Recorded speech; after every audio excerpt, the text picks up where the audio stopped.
Bergulirnya era reformasi seiring dengan tumbangnya Orde Baru di bawah pimpinan Presiden Soeharto membawa perubahan yang signifikan dalam perpolitikan Indonesia dalam sebuah sistem demokrasi.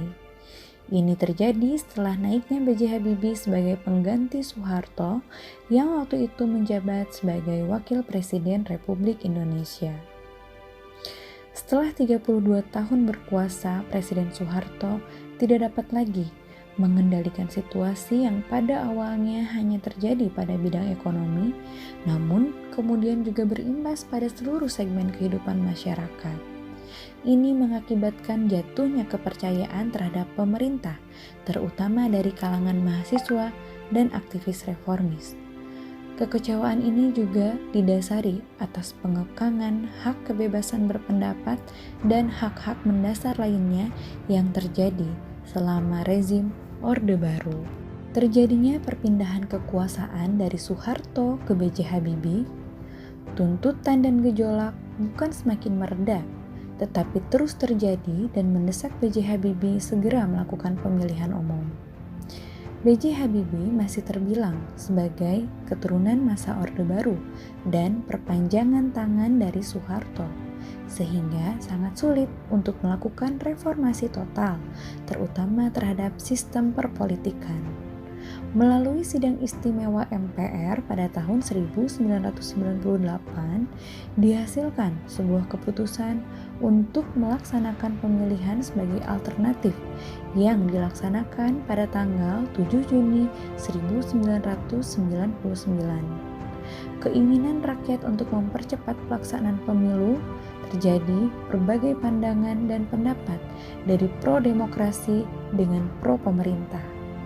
Pro-demokrasi menganggap percepatan pelaksanaan pemilu merupakan sebuah alternatif dalam jeda demokrasi, sedangkan pro-pemerintah beranggapan pemilu seharusnya dilaksanakan pada tahun 2002 karena masa jabatan B.J. Habibie selaku penerus mandat dari Soeharto mempunyai jabatan 5 tahun semenjak ditetapkan hasil pemilu tahun 1997. Pro-pemerintah menyatakan bahwa lebih memfokuskan diri untuk membenahi krisis ekonomi serta melakukan reformasi di berbagai bidang.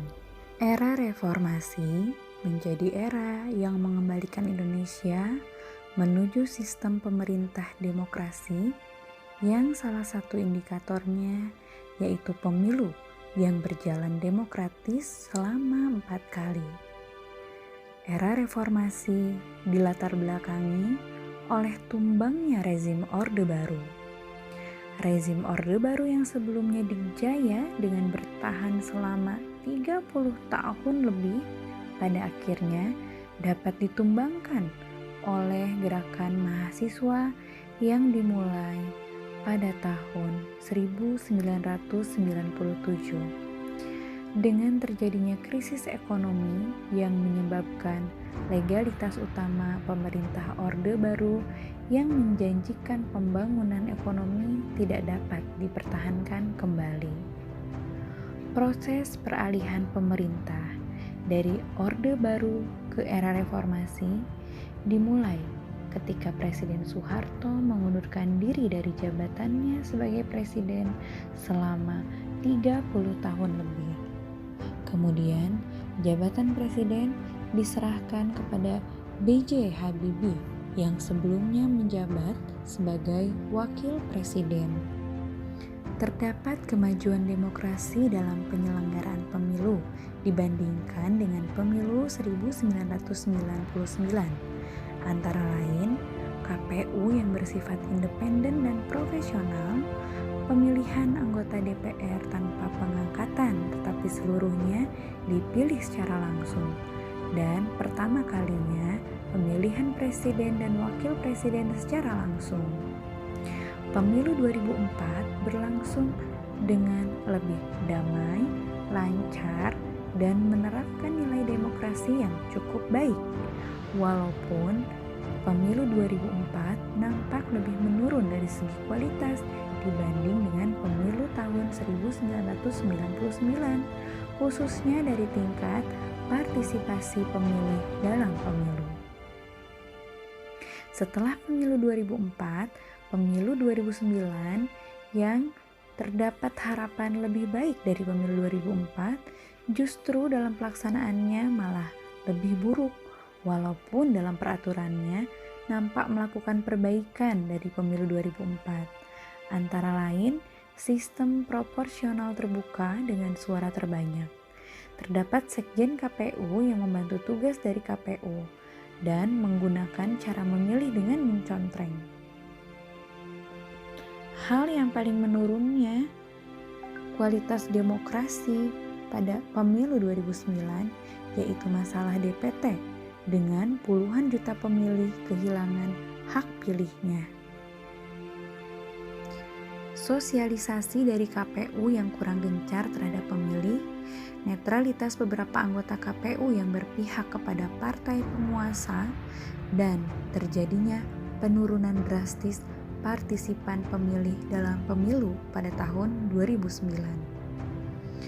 Perbedaan karakteristik antara pemilu di era reformasi adalah persyaratan pendirian partai politik yang semakin ketat dari pemilu 1999 hingga pemilu tahun 2014. Tetapi persyaratan dalam pendirian partai politik ini menggunakan undang-undang pemilu yang sesuai dengan asas demokrasi dan terjadinya seleksi yang alami tanpa terdapat unsur paksaan seperti pada demokrasi terpimpin dan pemilu zaman Orde Baru. Dalam penggunaan sistem pemilunya, yaitu pada pemilu tahun 1999 masih menggunakan sistem proporsional tertutup tetapi mirip seperti pemilu 1971, yaitu masih mengadopsi pemilu zaman Orde Baru. Tetapi pada pemilu 2004, sistem pemilu diubah menjadi sistem proporsional, yaitu daftar setengah terbuka.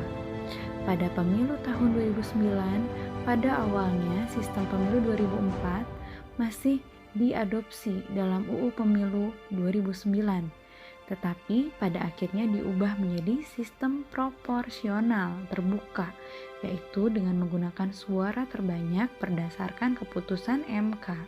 Kemudian sistem ini pada pemilu 2014 digunakan kembali dalam pemilu legislatif.